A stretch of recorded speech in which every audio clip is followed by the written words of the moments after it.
Oh, who lives in a pineapple, on top of a pineapple, inside a pineapple? SpongeBob SquarePants. Oh, these intros are stupid.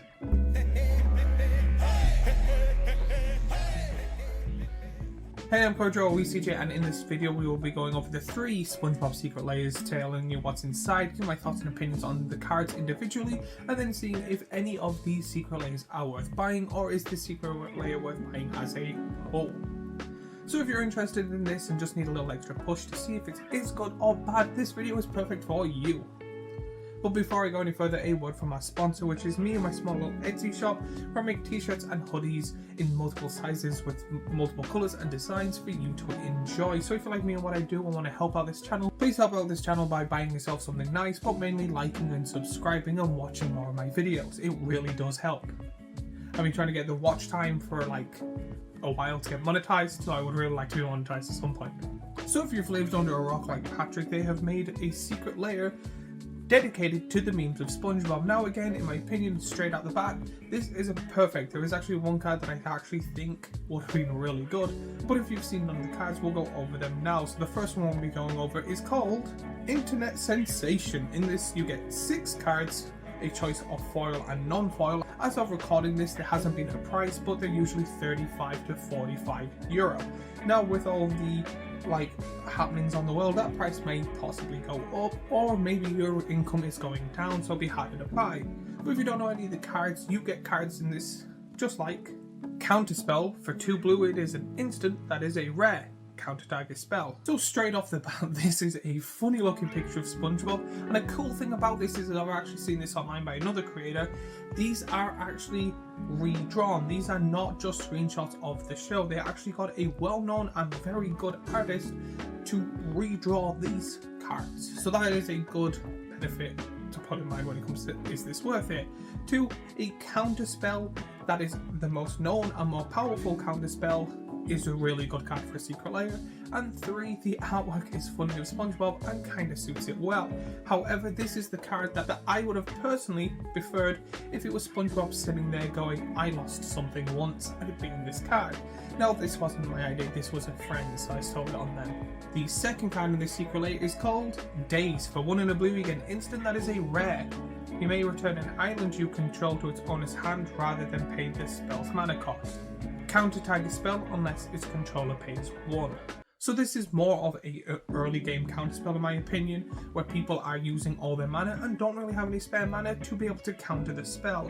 However, you're also then able to slow yourself down to be able to counter a very powerful spell, which is a good and downside. This card I actually prefer in Simic decks, mainly because of the green ramp actually counteracts the first really ability if you're able to play extra lands on your turn. Also, this artwork of Mr. Krabs being dazed is perfect for the card called Dazed. So this, in my personal opinion, so far is going as a quite good secret layer to put your mind on, especially if you're into the internet memes. The third card we're going to be talking about is Inevitable Betrayal. It is a sorcery that is a rare. It has to spend 3 for 1 and 2 blue, search the target opponent's library for a creature card and put that card onto the battlefield under your control, then that player shuffles. So straight off the bat, 3 really cool blue cards with amazing artwork, with very funny cards to go on with them. I really do like this. Now, there is better versions of this card that you don't have to wait 3 turns, but again, you're paying 3 mana, so it's usually turn 6 unless you have ways to get rid of the suspend counter, but you're able to get someone's best card. Personally, I would rather play Betrayal and then make copies of Betrayal and steal as much as I can, but that is just personally me. To be honest, I actually think Betrayal would have been a better card for this. However, it is an old card and they kind of may not have wanted to do this, so this is a kind of good version if you're into it. And then the fourth card we'll be going over is called Force of Despair. For 1 and 2 black, you get an instant that is a rare. If it's not your turn, you may exile a black card from your hand rather than pay the spell's mana cost. Destroy all creatures that entered this turn. 1. This card is hilarious mainly due to the title. It gives it kind of a dark humor-ish type of thing that it's him in despair watching SpongeBob and Patrick outside having fun. This card is actually a very funny board wipe on one side. The problem with this is in Commander, you're mainly playing a kind of 4-player turn, so you can only really cast this for the free version on one person's turn. So unless someone's playing stuff that they get to untap and flash stuff, then you get to pick 2, but usually this is the person that has a token deck that just goes, cool, I'm playing a huge army, or they do something like they play Crater Huff and you go, no, Crater Huff's gone, and anything you played to power up Crater Huff this turn is gone. It is a good getting rid of stuff if someone plays anything really powerful. The aim is though to play the person that's playing multiple creatures on a turn. But this card is perfect in my eyes when it comes to the artwork and what the card does and the artwork towards it. But on to the next card with Squidward. It's called Knight's Whisper. For 1 and a black you get a sorcery that is a rare. You draw 2 cards and you lose 2 life. This card is an amazing card. 2 mana to draw 2 cards. Yes, you do lose 2 life, but however in a black deck that's how it's supposed to really work. This is a really good card in my opinion, especially because of the artwork. I find the artwork is great for this card. I'm actually loving all the artwork so far. I do think the card is good, especially for a secret layer. And again, I'm finding all these cards to be somewhat good for the secret layer. When I base this, it's based on playability and the artwork and how often people use cards, not price. I would, not happily, but I would pay the 35-45 for cards that I would use in a pretty art form that are all worth maybe 10-20 quid than cards that are like really expensive but I will never see or ever use and just kind of put it in my binder and never touch again. But again, that is just me. But then finally, when it comes to this secret layer, is the food token. Food. Token artifact. Food. For 2 and tap it, sacrifice this token and you gain 3 life. Now don't get me wrong, I do seem very confused when it comes to this, but it's a card that is a token. I'm fine with it. The artwork, it being a Krabby Patty, is perfect for the food token. I'm okay with them putting this in and announcing that it's in. My biggest problem when it comes to this card, and hopefully, if anyone from Wizards is doing this, I know it's a bit too late for them to do this, none of the cards make food. But there is the potential of the secret card or the unknown card to be able to make food, so that will be really good. So far, this is great for Dimir decks, and I do think it is a good card to put in, and I do think that this Krabby Patty is perfect for a food token. However, I would have liked to put a card in that helps you make food. Preferably Mr. Krabs or SpongeBob. But again, that's just me. Now when it comes to secret card, I have no idea what this could be, but hopefully it is rather a new SpongeBob card in blue or black, or a commander. I would like that, possibly, when it comes to this, that counters and lets you lose life and make food and stuff.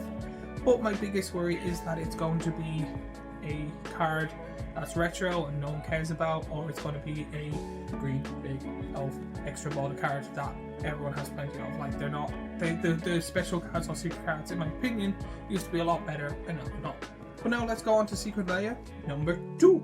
This is called the Legends of Bikini Bottom. This is 7 cards. They come in, again, foil or no foil. As of recording, there's no prices, so they're roughly going to be $35-$45 if they keep the same prices.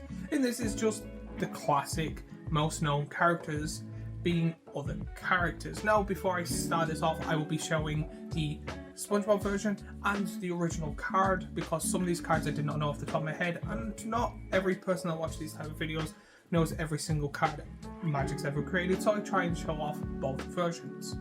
But also, in saying that, I am not the biggest fan of cards being other cards. I understand in some of them being fine, but an entire secret layer where it's just pretty much a skin on the card is not good in my opinion. I think this would have been really good if they made their own variations, like I did in one of my videos. If you're interested, it is in the description or on my page. So let's start the second secret layer off with Plankton Tiny Tyrant, or Screvel Defector Might. For a white, you get a legendary artifact creature, Phyrexian Might, that is a rare. Has Toxic 1, Plankton Cat Block.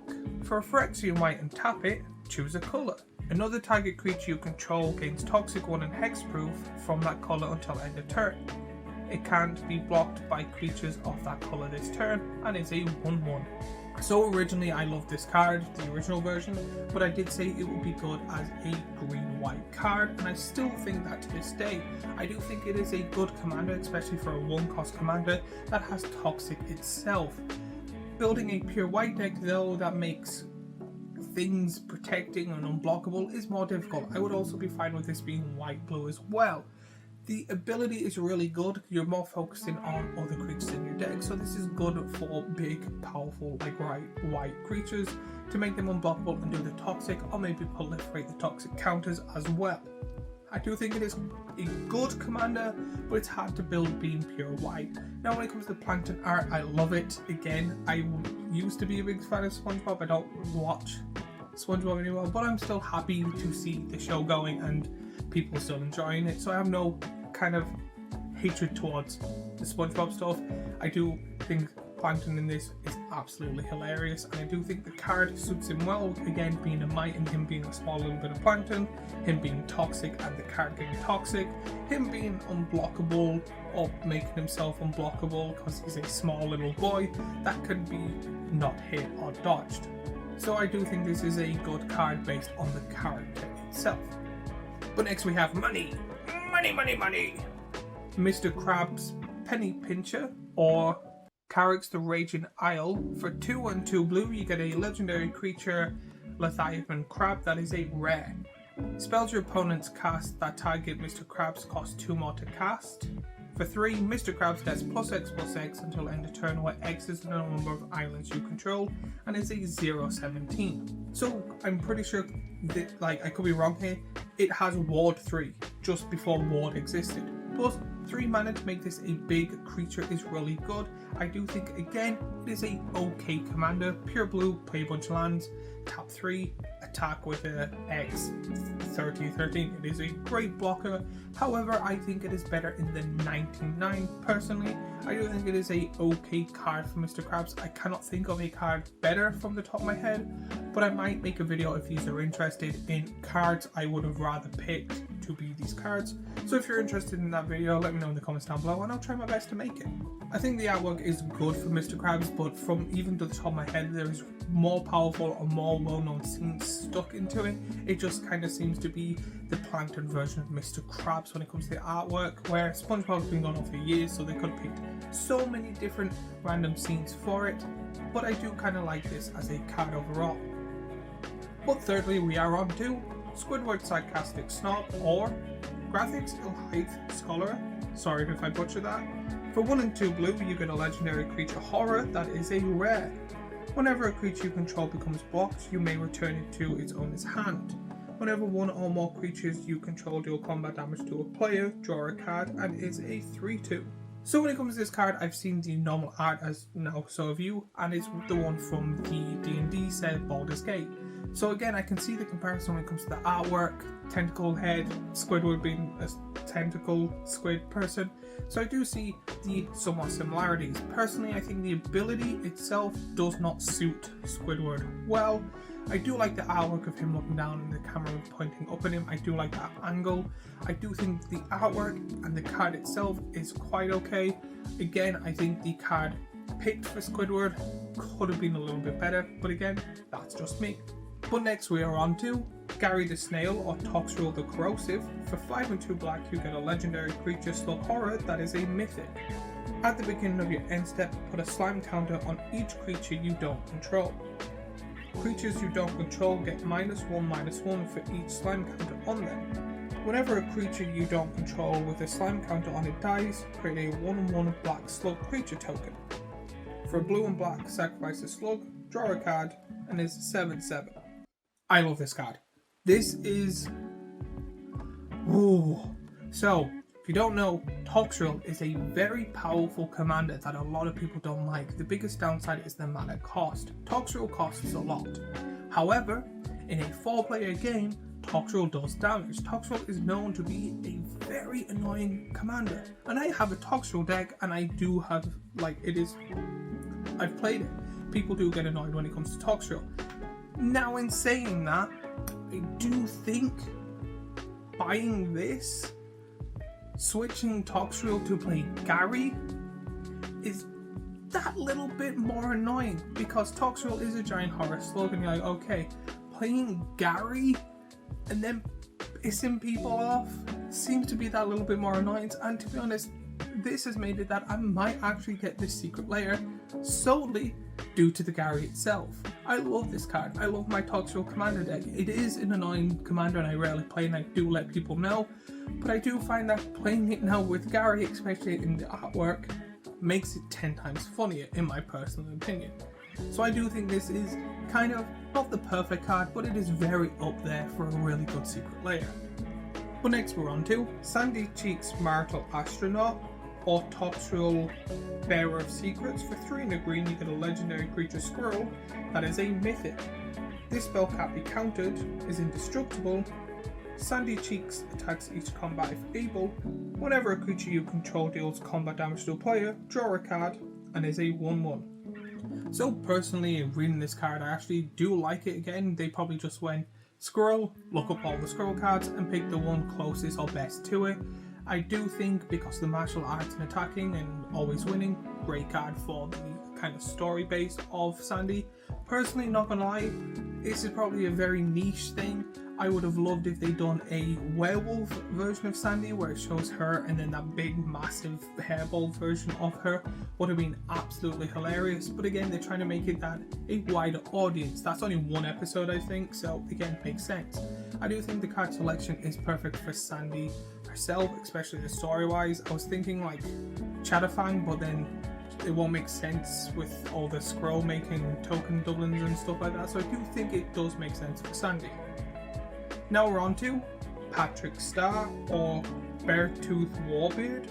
For 4 black and 2 red you get a legendary creature human warrior. I don't get it, and it's a 6/5. Not gonna lie, I had to look up the original card. I've probably seen it, but I don't remember it because it has no kind of keywords or stuff like that, which again, perfect for Patrick. Artwork, also perfect for Patrick. I do think this card is actually perfect for Patrick, except for the colour. Being black and red doesn't make sense, however, I'm going to let that slide due to the fact that the text is absolutely hilarious on it. The mana cost is really thin. I don't see anyone making this as a commander deck or ever using it. It's more of a collector's kind of meme piece, if that makes sense.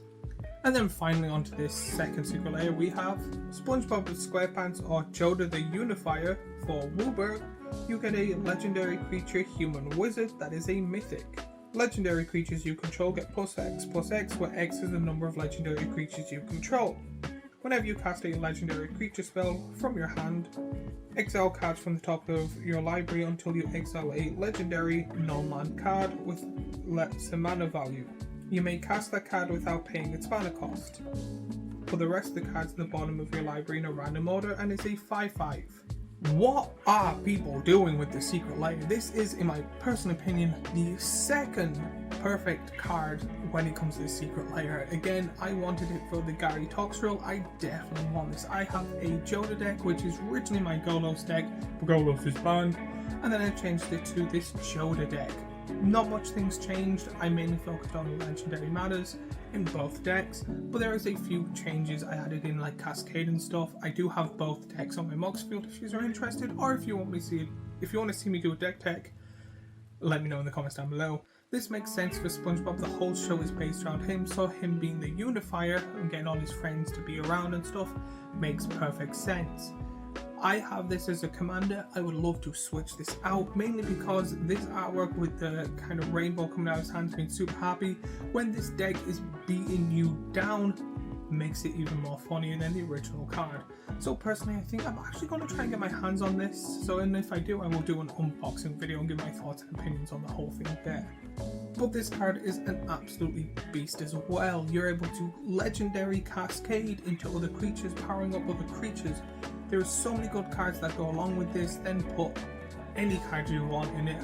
So much you can do with this deck and absolutely win majority games. This, in my personal opinion, is my strongest deck. I could be wrong there. And now we're going on to the third Secret Lair. I'm going to make this very short and just say this is where the video not ends, so don't go away. This is where I go on a TED Talk. So welcome to my TED Talk. In this third Secret Lair, you get 5 cards. Them cards being a plain, an island, a swamp, a mountain, and a forest. So now don't get me wrong, when I say this, the artwork is amazing. Full art, great. Seeing Gary venture through all the times and seeing all the locations, great. No complaints there at all. but it being basic lands needs to stop. I do not like, and I don't see anyone liking, basic land secret layers. There is one, in my personal opinion, there is one good basic land secret layer, and that is the one with the full text box. This is pretty, but even if it was just tapped dual lands, that would have been better. If this was the tapped dual lands that let you scry or gain a life, that is better. SpongeBob is a very known kind of show that everyone loves, or a lot of people love. It is probably Nickelodeon's biggest cartoon that they've ever made, and I think it's still going on. Basic lands secret layers need to stop. Also, what would the secret card be? A Evolving Wilds or something like that? There is so much they could have done. There are so many different lands types, there's so many different land cycles, there is hideouts and cycle cards and so many other things they could have picked. But no, basic lands. I don't care if it is the worst lands than basic lands. Having one basic land for each colour is ridiculous in my opinion, and I do think that this is not going to be sold out, and this is the worst bit of the secret layer. But now my thoughts and opinions on the entire 3 secret layers combined. One, if you're a meme lover, I do think the first secret layer is good, especially if you are a big fan of SpongeBob and recognise all the scenes from it. Plus, if you're big into that type of Demir player, perfect for you. Great counter spells and great cards that help you, that go in majority of decks. So this, in my personal opinion, is an amazing secret layer. I personally give it probably an 8.8. It has great card art, great card selection. The secret card is where I'm a bit iffy of it, and I'm more basing that on the other ones that have not been great. I do think this is good. Now on the second one, great card art, well-known characters is fine. Some of the cards are a bit iffy and some cards are perfect. I will give this one a 9.2. And then what they did was they made a really good secret layer, showing off really cool cards. Again, I'm not the biggest fan of crossover stuff, so I'm kind of going on mindset of someone that doesn't care or minds it, that type of stuff. But then they ruined it with a basic land secret layer. They could have done like literally anything. Basic dual lands, anything.